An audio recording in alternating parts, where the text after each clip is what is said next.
When we're talking about the romance genre, where romance is the central component, where it is about a happily ever after, happily for now, it's important to also remember that, like, we're talking in a lot of ways about marginalized positions. So way back in the heyday, when romance really began to be a big part of traditional publishing, there was a slogan, we'll call it a slogan, that was often shared about romance. And that is, it is for women by women. And women at that particular moment were viewed as like a very specific marginalized perspective, because women to this day in a lot of spaces experience systemic oppression through work, through social class, whatever. It centers this marginalized joy. It centers their happiness. It centers their experiences. And that's kind of where this for women by women began. But we are in the process of going through a social justice revolution now. We've seen feminism change. We've seen the way that our rhetoric around race has changed. And romance, continuing to center marginalized perspectives, is also changing with that. And so it's not so much as a chicken before the egg, like, does art imitate life, life imitate art? It's more of a, like, romance is having a conversation with what's happening right now in our world.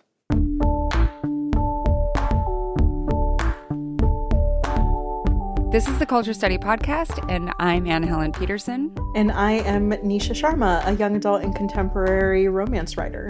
So for this episode, we are talking about trends that we're seeing in romance novels within the reading and writing community. And one of those trends is just like more, right? There's just more romance. And there's a lot more willingness for people to talk more about it and talk more about reading romance. So even though romance as a genre is not new by any means, it definitely seems to be having a moment, a visibility moment. So Nisha, what do you see as the reason behind this current boom? That is a great question. And I think it's not like one specific thing. There is, of course, awareness through TikTok that has made a few titles very popular and then has kind of like expanded people's horizons when it comes to the romance genre, because people just wanted more. Yep. I think the pandemic did quite a bit of work when it comes to people coming back to reading in a specific way. And I think in general, like after the pandemic, even though we're still feeling the effects of it, specifically in communities that have disabilities and, are still like isolating and quarantining, but people are looking for community again, and books are providing that for them. Kind of alongside that, I think that different fascination with different types of reading, like part of it was the pandemic because of the stress, because of all sorts of anxiety and doom scrolling and all sorts of things. It made it difficult to read in a way that you might have read before. Like I was included in this bucket of people who felt like I couldn't read for many months. And then I think for a lot of people, romance provided a way back in. Yeah. It was like, I'm reading again, and it feels good, and it feels transportative, which feels good for other reasons. But I do think that it was kind of a hook that was very effective for a lot of people. Absolutely. And I mean, I don't exactly know how that feels just because I've been a romance reader, like a dedicated romance reader since like the summer after 7th grade.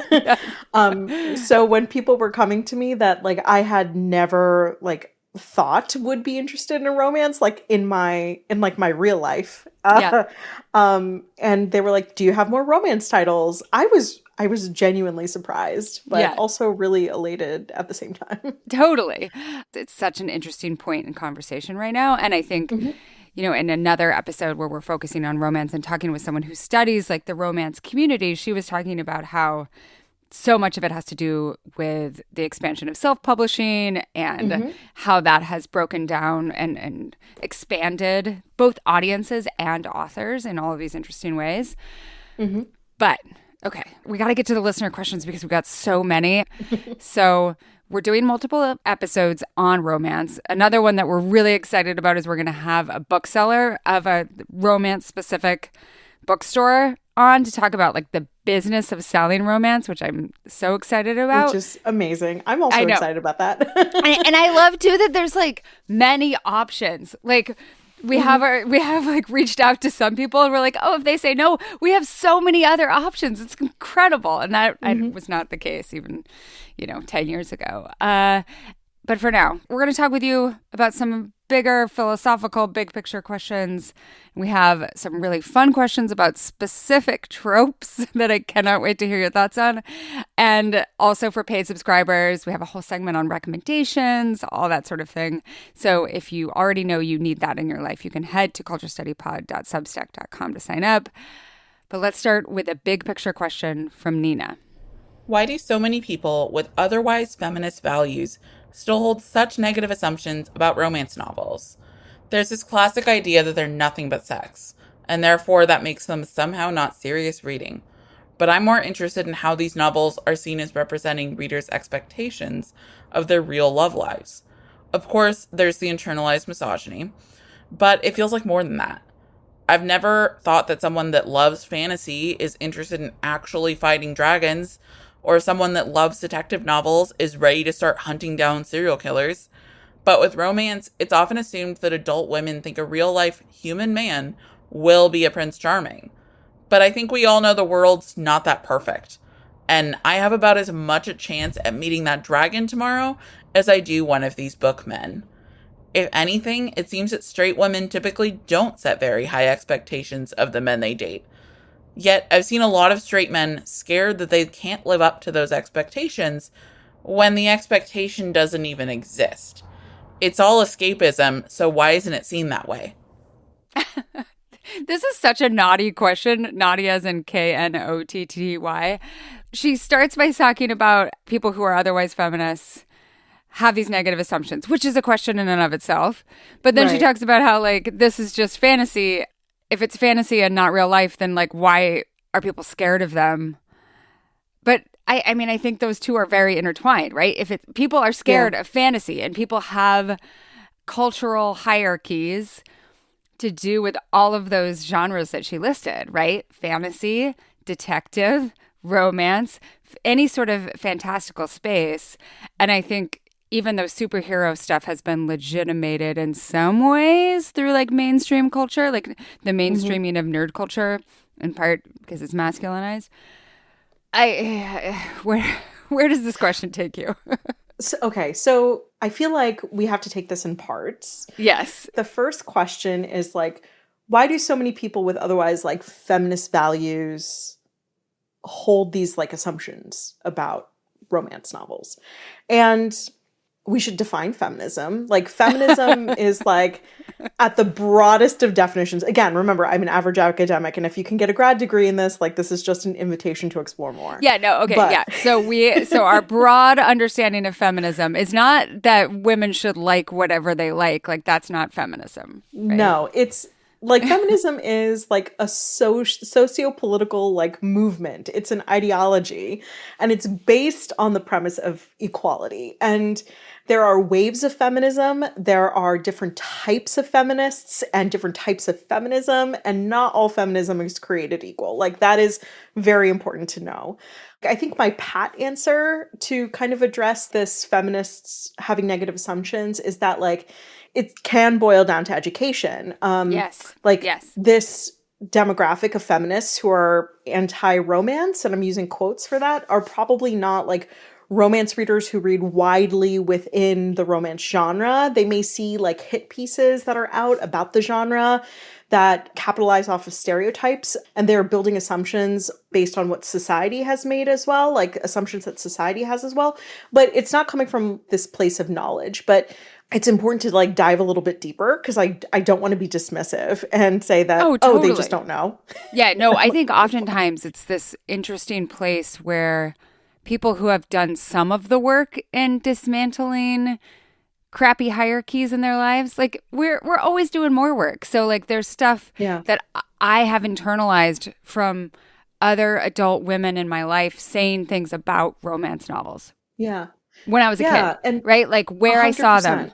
was Harlequin romance at the grocery store, or my mom being like, don't read that Daniel Steele, that's trash, right? So those things, even if you have a feminist praxis, like you can still collide with those internalized hierarchies. So Yeah, and so Maya Rodale, I think, is like a really good name to kind of mention right now. And like she's an author, she's a social commentator, and she talks a little bit about this. No, actually, she talks a lot about this in her book. I think it's called Dangerous Books for Girls. And she traces the rhetoric around romance in this book. And she basically theorizes, or she talks about how like when women began to really read as a form of pleasure, and it became more accessible, like books became more accessible to women, books that were being published specifically to kind of attract women would center their happiness. And to be completely honest, like men were scared. They were concerned that women were reading, they were getting ideas, right. and these ideas were challenging like power and authority over women. Yes. And these books, like they talked about the right to be happy, the right to say no, the right to have opinions.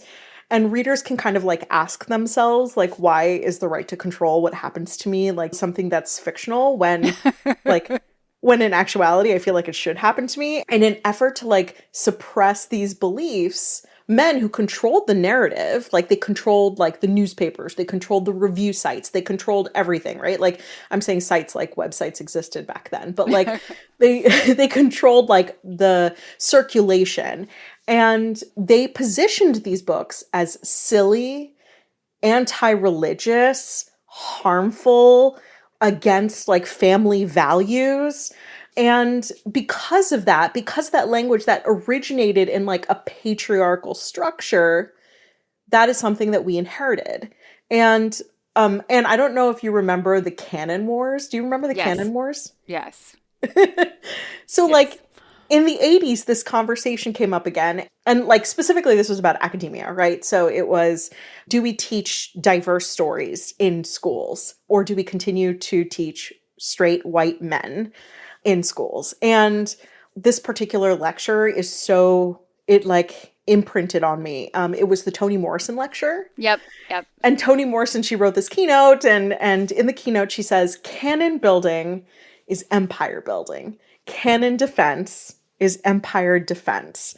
And she's basically talking about how like people who control the narrative have, the right to basically talk about like who gets to have these lived experiences. That's kind of what had happened originally when like, this conversation around romance began, and how it is still existing today. But now it's not just like white women, which is originally what it was about, specifically because those are the ones who had access to a lot of these romance novels, but it is about marginalized groups through an intersectional lens. Like we're seeing like Black and brown stories, we're seeing queer stories, we're seeing disabled stories, and who gets to experience joy? Who gets to experience radical joy?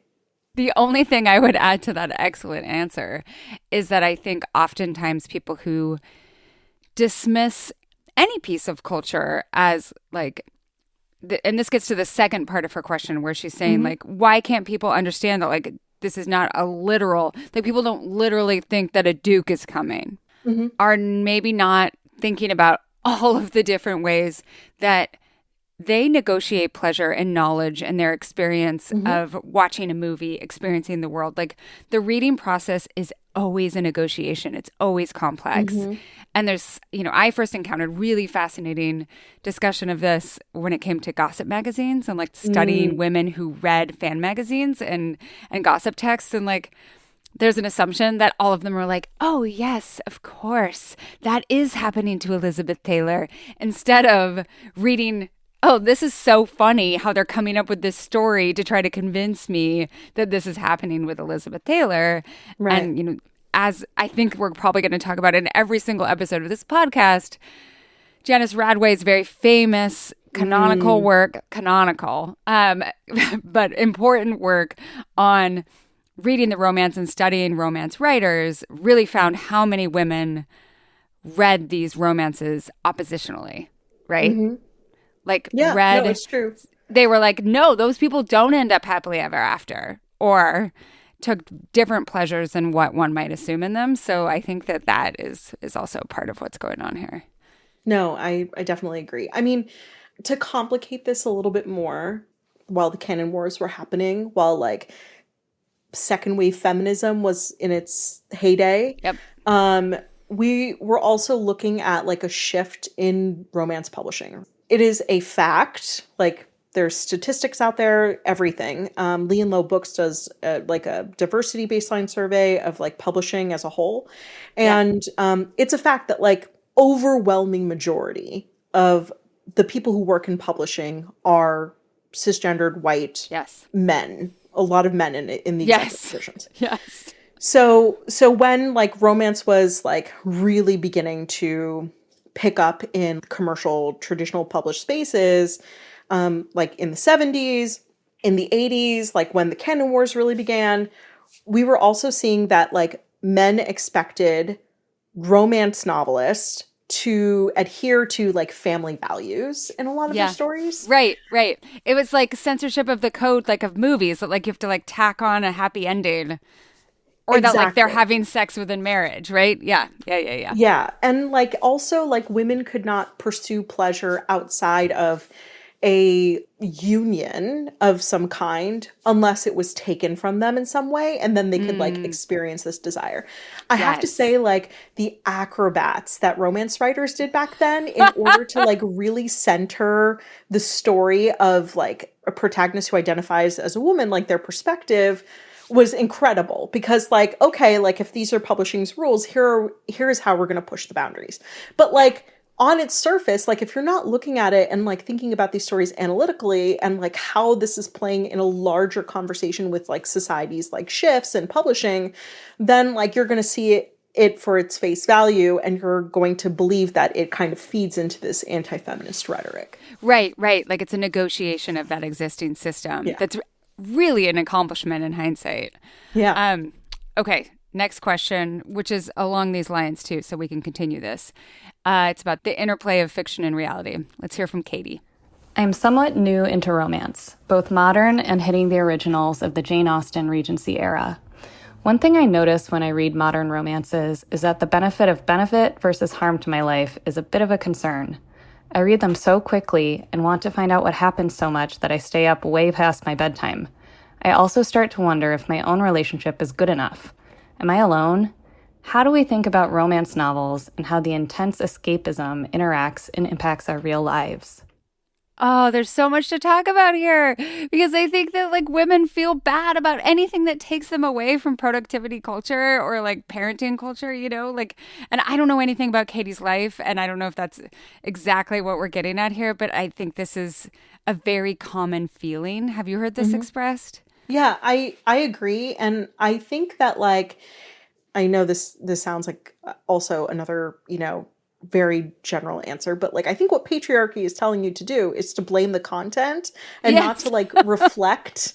So instead of thinking like, you know, romance novels are bad for me, so I need to cut out romance novels. Instead, thinking like, what about it is a reflection of my life? Like, why am I so engaged with this content? And like, maybe that is like calling into question some of the things that I'm currently doing, or some of the things that are in my relationship that I really just want to talk about, like that I really want to examine. Like, it's not like, oh, you need to get rid of your boyfriend because you read about a duke. It's like, okay, what about this relationship with this duke that resonated with me? Like, is it communication? Is it trust? Is it the feeling of physical and emotional intimacy? Like, those elements are what really makes a relationship and a romance. And that is what I would urge Katie to look at. Yeah, and I think too, like part of what makes romance enthralling is that feeling of delayed pleasure, right? Of wanting something and not yet getting it.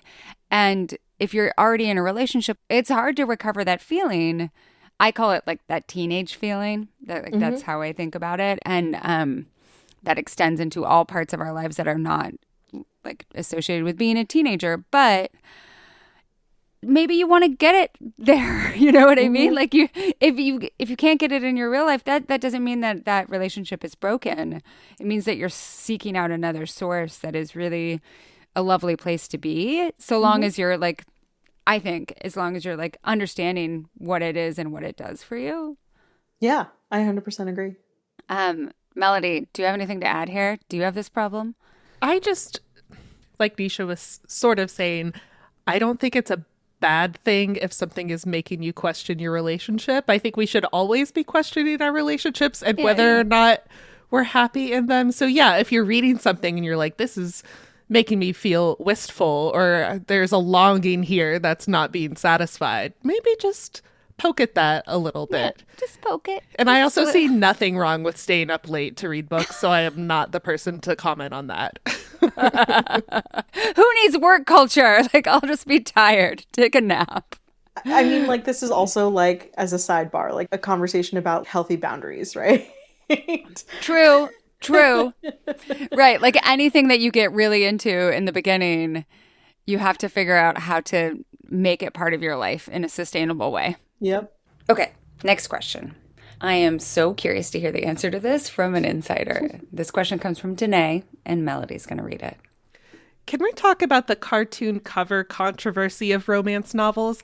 How they now look like young adult, which is constantly fooling me into almost reading a YA book when I actually want a romance novel. Okay. So your books have both cartoon covers and traditional photo covers. What can you tell us about the decision process behind each of them? So, I mean, I feel like you may get a lot of like context with this when you talk to your bookseller point of contact, because a lot of cover decisions really are rely on like the sales channels. Yes. So, for example, like for a long time, we talk about how like you cannot have a naked chest on a book cover if you want to sell in Walmart. Like it can't show like a male nipple, like because Walmart is like family friendly, so they won't allow like male nipples. Right. And isn't it like famously weren't Fabio's nipples like censored for the covers they would have in like grocery stores? I feel like I've heard that. Maybe it's legend. I mean, I wouldn't question it. Like, so we're looking at, again, like a system that is where most of the decision-making power is by straight white men. They are making assumptions about what sells, what is considered family friendly. Yep. And we are also kind of seeing how a lot of the times they believe that if they can make a romance novel cover less spicy, it'll attract a more conservative readership. And conservative, which is really problematic to me, can often mean younger demographic.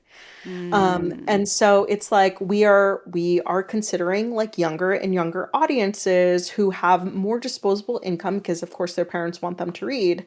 And like these covers can potentially attract a younger audience. Now, I want to kind of like preface this by saying like, this is a very dangerous road to go down because we're experiencing like massive book banning that's happening right now and massive censorship that's happening right now. So this is not like a censorship call. This is like capitalism taking advantage of a particular system in order to sell more books. Like that is where I think we need to like focus our attention. Not like, this is not a call to like limit access to books to kids, because I don't believe in that. I have 3 graduate degrees and I started reading romance novels in the 7th grade. So like if I did not have access to those books, like I would not be where I am today. Like well, and the way that I think about it is like kids are going to find these texts, like they're going to read and access depictions of sexual activity in some capacity, in some way, unless they are completely cloistered from the rest of the world.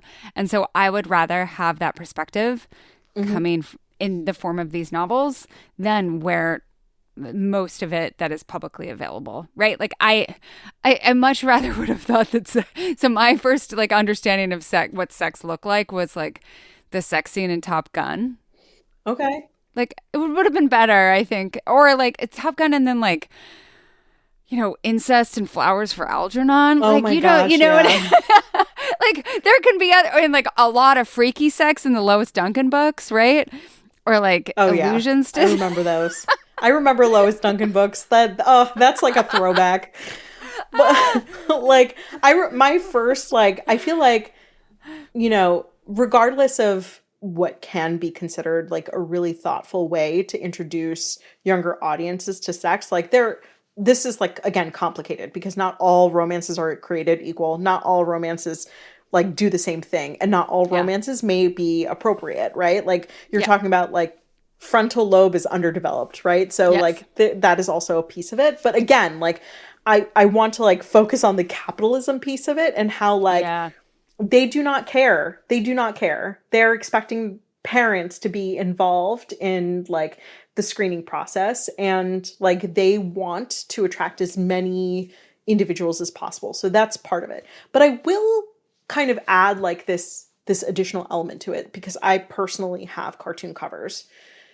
Cartoon covers have given me the ability to access a wider skin tone and wider representation ability for my books. There are not enough stock photos and images that exist out there, and there's not enough budget in a lot of marketing departments to do an original photo shoot for all of these books to have people on the cover. So like not only is, and by the way, like I will also add that like my publisher has made it very clear and has shared it like widely in town halls. I'm with like HarperCollins, I've been with Penguin Random House, I've been with Skyscape, like all of these publishers, they kind of speak to the same thing, that cartoon covers sell more. And like for me, I have access to South Asian artists who can authentically depict individuals who look like South Asian characters that are in my book. And they understand when I say things like jumka. They understand things when I say like lenga. Like they know, they picture it right away.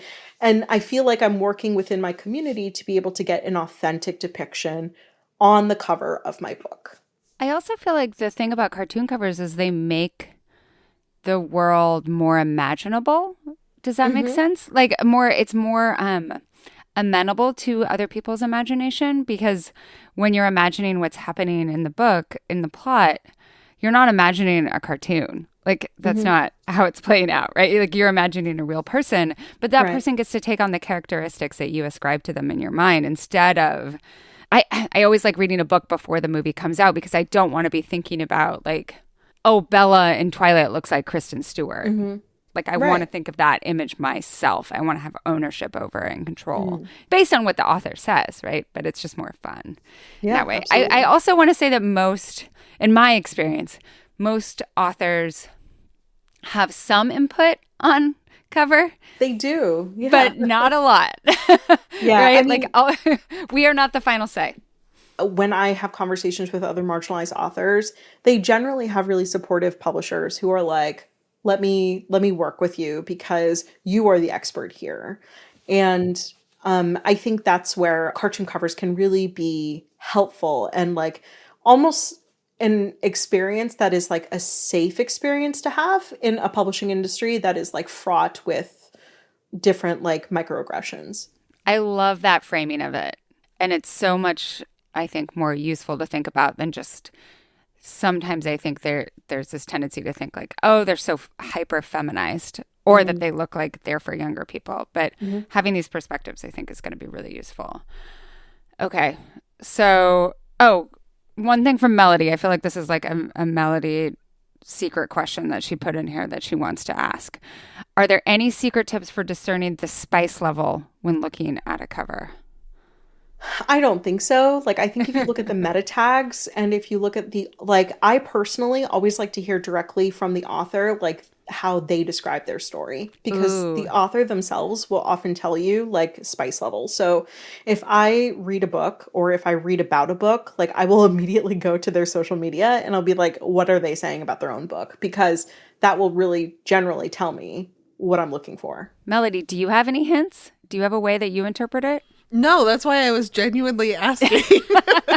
Because what if there was It's like, oh, if there's like ears on the dog, then like it's like I mean, like, again, this is like, just because it's supportive of like my experiences as a marginalized author does not mean like all cartoon covers are created equal and like they're great. Like, there are some cartoon covers that are very misleading. And again, you know, it's also like capitalizing off of like the ability to kind of like cast a wider net to people by almost misrepresenting in a way. But this is a very nuanced question, and it's oftentimes like very specific to publishing house, to author. So there are good things and bad things about cartoon covers, and the bad thing is this inability to distinguish between the two. But the good thing is like, yes, there are more stock images that exist now, but like South Asians are not monolithic, right? So like, okay, fine, there's more South Asians out there, but like, are there more Punjabi South Asians? Like, what is going on?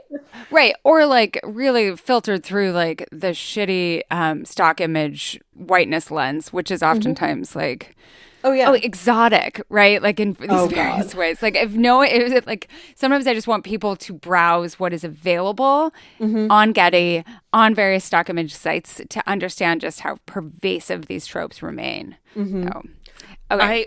Can I just chime in on one more thing? Yeah. Yes, please. I think what you said about casting a wider net to readers is absolutely spot on, because that is what happened to me. And I think there's still a lot of stigma around reading the more traditional like photo covers where somebody is like wearing a dress and clutching somebody else. And my first romance novel ever was The Proposal by Jasmine Guillory, because it had a cartoon cover with a baseball on the front. And then when I got to the sex scenes, I was like, oh my gosh, like you can do this. And like, and then Melody was like, you guys, it's like rom-coms but in books. Like, did you know that romance novels can be funny?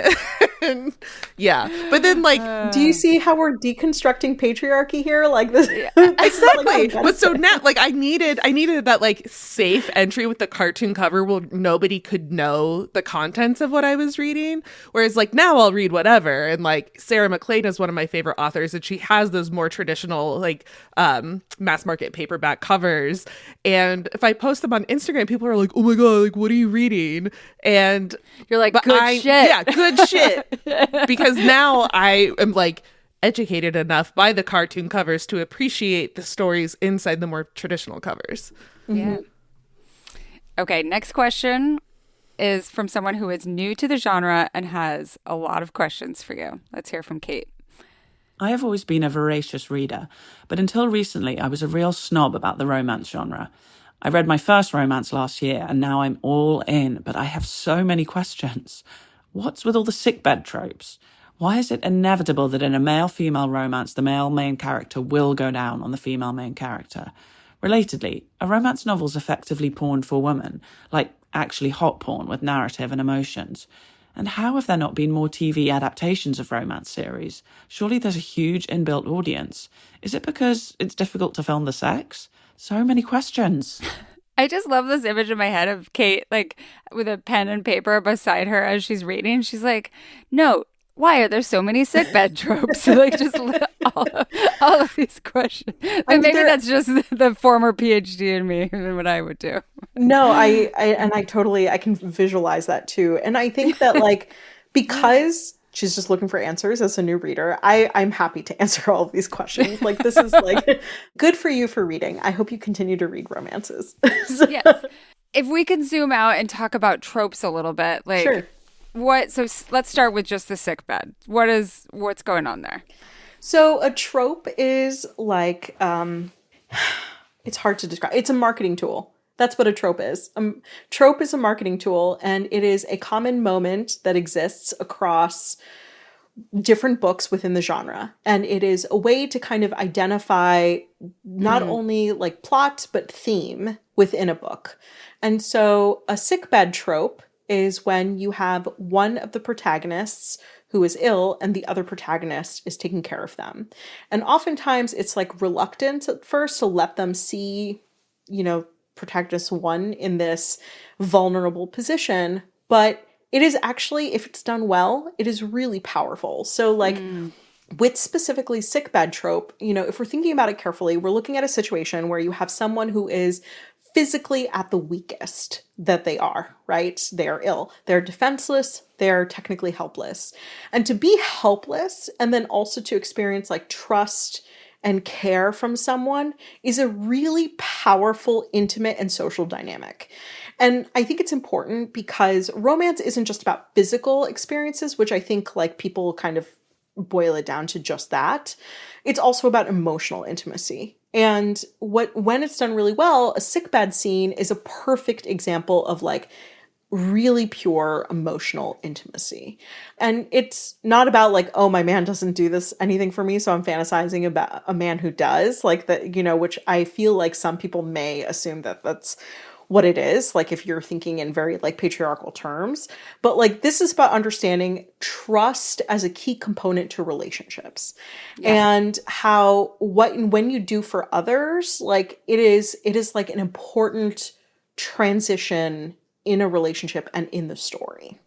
Okay, how do we talk about oral sex for women and how it occurs? That is also something I'm happy to like address. And I think like, because this question I feel like was asked in good faith, like it's important to talk about these things and like to kind of destigmatize conversations around sex. And there are a ton of romances out there, by the way, that are called closed door romances and don't have explicit sex on the page. So if reading about oral is something that like is not for you, like there is no harm in like saying this is not for me. I'd rather prefer closed door sex. Like that's fine. If your like relationship with intimacy in the media you consume is about like more about like personal fantasy than to read like the fantasy on the page, that is totally fine.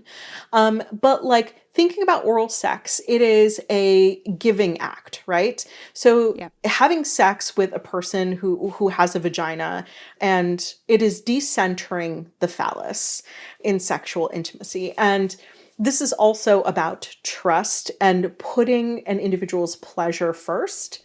And it's a sign that the character who is giving oral sex wants the person with a vagina to have happiness and a sexual experience that is about them, that is purely about their pleasure. And this is like another example of how romance centers the marginalized in a way that is generally, we do not see in like a lot of other forms of fiction that often includes like the patriarchy as like a central figure. Yeah, and I think a lot of readers are socialized to either be ashamed of being on the receiving end of that sort of pleasure.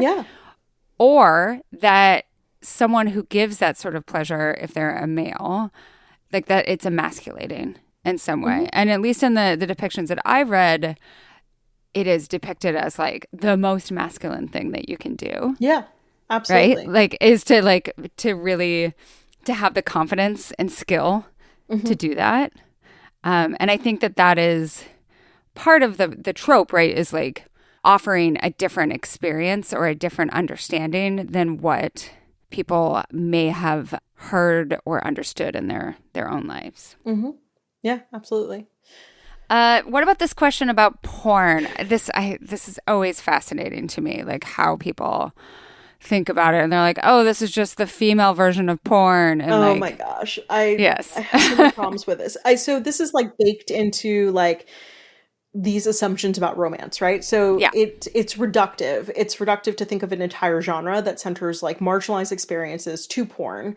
It also relies on the assumption that porn is bad. And it requires people to defend romance against porn. And it needs to be defended against, right? Which I think is also like really problematic. Like the idea of also like things like a porn addiction doesn't exist. Like it's actually does not exist. It's not in like the DSM-5. It is not a thing. I think it's important to remember that this belief system is coming from like a really Eurocentric religious ideology that sex is bad, sex is private, like individuals who identify as women enjoying sex when women should really be reduced to a vessel for reproduction. It's all connected thinking. Like all of this is connected in conversation. Porn is about sex and pleasure, and therefore we should say no to it because it's not about like being a reproductive vessel. Like, so that is kind of like part of the conversation, that is these assumptions that are kind of being made silently. On a whole other level, it is really dismissive of how romance can also be a space for marginalized communities to really share these nuanced depictions of joy and happiness, right? So it's like to say like romance is just about a physical intimacy, it completely dismisses marginalized experiences of joy. That is an offense to me personally as a South Asian woman who is trying so hard to like get experiences out there of like South Asians having joy and happiness in the world. And so much of the romance that I personally consume, there's these conversations about representation, about colonialism, about grief, generational trauma. A lot of these romances also celebrate Black and brown bodies, wrestling with shame, wrestling with identity, wrestling with the diaspora. It's about how Black and brown bodies in the past have been commodified and used as trauma porn. And it's breaking the trauma cycle. Like this is what romance can do. And all of this is like shoved away if you just Right. reduce it to porn. Right. And it also questions like the way that queer communities look at intimacy in a lot of ways. Like it is completely dismissive of like ace individuals. And then if we look at the broader scope of what romance can do as a community, like we see that romance has given me a community. It has given me so many people that I connect with. It is like a language. It's a method of communication that I can like share something that is so deeply personal for me. And I can share that deeply personal passion with someone else. So like it's a method of building community too. So no, it is not just porn for women. And also so many romance novels or that are grouped under the larger umbrella of romance fantasy, all these things are also representations of community, right? Yeah. Like a very popular trope is found family in some capacity.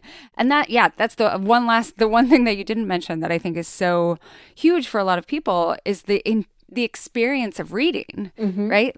Maybe you read because you love reading. Yeah. And you love that absorption that we were talking about earlier. And that is a feeling, maybe one of the only times when you feel like you have some distance from your obligations, from your identity, from the experience of the real world. So all of those things are wrapped up in it as well. Melody, what do you think? Did we cover all of the components of that? Oh, we didn't talk about why they're not adapted to series. I mean, we can just say patriarchy. Just give Shonda Rhimes whatever she wants. Yes. And yeah. I mean, I will say, like, talking about how Shonda has really done, like, a lot of work with Bridgerton, and I really respect it. But, like, I think it's also really important that, like, we are still coding white narratives with Black and brown bodies. We are not, like, celebrating Black and brown stories in that space. Yeah. So I think it's really important to think of how, like, TV adaptations of romance series like are built on assumptions by executives who potentially do not see the value of a lot of these stories, and how like centering joy and happiness and celebrating like sex is really important. And I don't think it's just about the sex, because like if anyone has seen Game of Thrones, like I don't think that's an issue. Yeah, no. I don't think it's just about the sex in any capacity. And I'm fascinated that the adaptation of Akatar was recently dropped, and there's like such a massive appetite for that. But I think it's also just would be very difficult to adapt. But most romances don't need wings. Yeah, I mean, I honestly don't have much to say about it. Like, I think it's really fascinating with like someone has the ability to tell a story that resonates with so many people. Like, I think like as a subject to study, I think it's really incredible. I know personally, like as a person who's been connecting with like film people back and forth, like some of the feedback I get are things like, but how is this going to connect to a wider audience? How is this going to like, oh, I already have my brown story. Like that is still something that I literally, like an executive looked me in the eyes, like directly in my two eyes, looked at me and said, we actually already have a story that is by someone who's South Asian. So, and that happens to this day. That I think that happened at the end of 2022, early 2023. And so, that like, I think it's really just about dismantling some of these systems that exist to suppress some of these narratives. Yeah. We have one more trope question. Actually, we have a lot more, but we have one more specific trope question. This one comes from Percy. I'm a transmasculine library worker and trying not to be as chronically online as I once was, but Book Talk continues to find me at work, and I am curious about the whirlwind marketability of heterosexual forbidden romance. The trope makes me roll my eyes, but it's evidently booming. So, what makes the idea of a physical therapist and a ballerina being unable to couple so titillating? I mean, Okay, so first, can you define what this is? What forbidden romance is? forbidden romance is often either physical, social, class-based power dynamics. It is about power. It is about like you are not to be with this one person because the society or, I don't know, sometimes biology, like whatever it Yes. may be, does not permit it. And forbidden romance is really interesting. And this is something that I'm very fascinated about personally and in my own research. Forbidden romance allows individuals to explore or to engage with content that talks about intimacy and kink in a safe way. So that to me is why I think forbidden romance is really a like important subgenre, because it's an exploration of desire as well. We as a society are really built under like this Eurocentric religious ideology, and desire is often considered forbidden, which is really hilarious to me because my mentor is a early modernist, and like in early modern society, like even in early modern literature, women are hypersexual. Like they are hypersexual. They're really excited about sex all the time. And like this is a new thing, right? And so the other piece of it is like, in addition to this exploration of desire, is that oftentimes like marginalized communities are really familiar with sexual violence. Like this is an unfortunate truth that exists for a lot of us. And forbidden romance allows us to like kind of skirt the edges of experience with power dynamics and play in a safe space that doesn't feel like a personal attack. Right. And I want to be clear that this is something that is not necessarily done super well in a lot of ways, because sometimes you will get like a physical therapist and a ballerina, which honestly, I'm not exactly sure where the forbidden element is there, but I don't know either.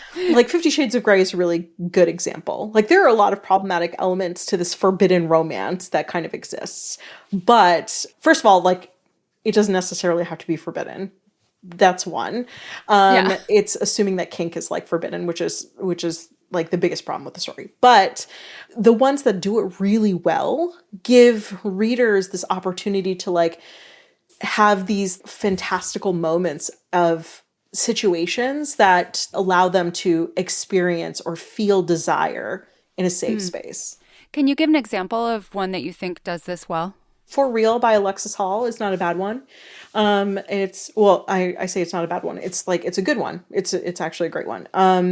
It is an romance, and it includes a sex club, and it includes like kink, but it is a 20-year age gap. So there's like power dynamics that exist in the space as well. So I think that's like a really good example. So For Real by Alexis Hall. Yeah. Okay. That makes total sense to me. And I think like that idea of having it be a place where you can allow your brain to go there and kind of explore how you react to different things, right? But like be able to do it in a private scenario is also really powerful.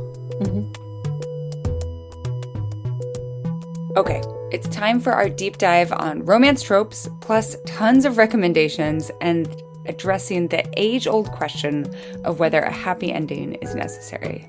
This part of the conversation is just for paid subscribers, so if this sounds like it is your jam, head over to culturestudypod.substack.com and sign up.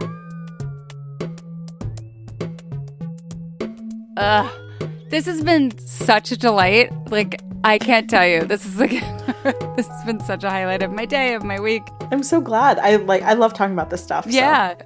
I just want to also give you space to talk about your books that are coming out. There's one that I am so looking forward to that's about letters. Can you talk about them? Yeah, no, I'm really happy to share. So I have two traditionally published books that are coming out this year. The first one is called The Letters We Keep, and it's a new adult romance. So it takes place in college. Yes.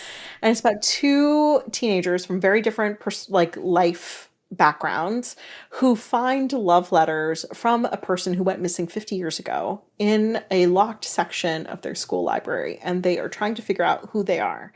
It's a very short read, and it is like what I call a palate cleanser romance. So it is like, it delivers exactly what the premise of the plot is, right? It talks about class and immigration, and it also complicates this idea of two South Asians from different perspectives falling in love in college. And then my traditionally published romance that comes out this year is the third book in my Shakespeare adaptation series. So it's an adaptation of Twelfth Night. That is Marriage and Musty, two people who are friends, or friends once, because the book starts about a year after like the second book in the series, and who get drunk on a beach and accidentally get married, and the shenanigans that follow. Awesome. Cannot wait. If people want to pre-order or like find direct links or just like follow you, where can they find you on the internet? So I am most active on Instagram and on TikTok at Nisha Writes, Writes. And you can always find information about me and my books on my website, www.nisha-sharma.com. Amazing. Thank you again. This has just been wonderful. Thanks for having me. I'm so glad to be here. Yay. And listeners, we're working on more episodes about the romance boom. We're going to talk to the owners of a romance bookstore and an author of queer romance novels. So please send in your questions for both of those. Thanks for listening to the Culture Study Podcast. Be sure to subscribe wherever you get your podcasts. We have so many great episodes in the works, and I promise you do not want to miss any of them. If you want to suggest a topic, ask a question about the culture that surrounds you, or submit a question for our subscriber-only advice time segment, go to our Google form at tinyurl.com/culturestudypod or check the show notes for a link. If you want to support the show and get bonus content, head to culturestudypod.substack.com.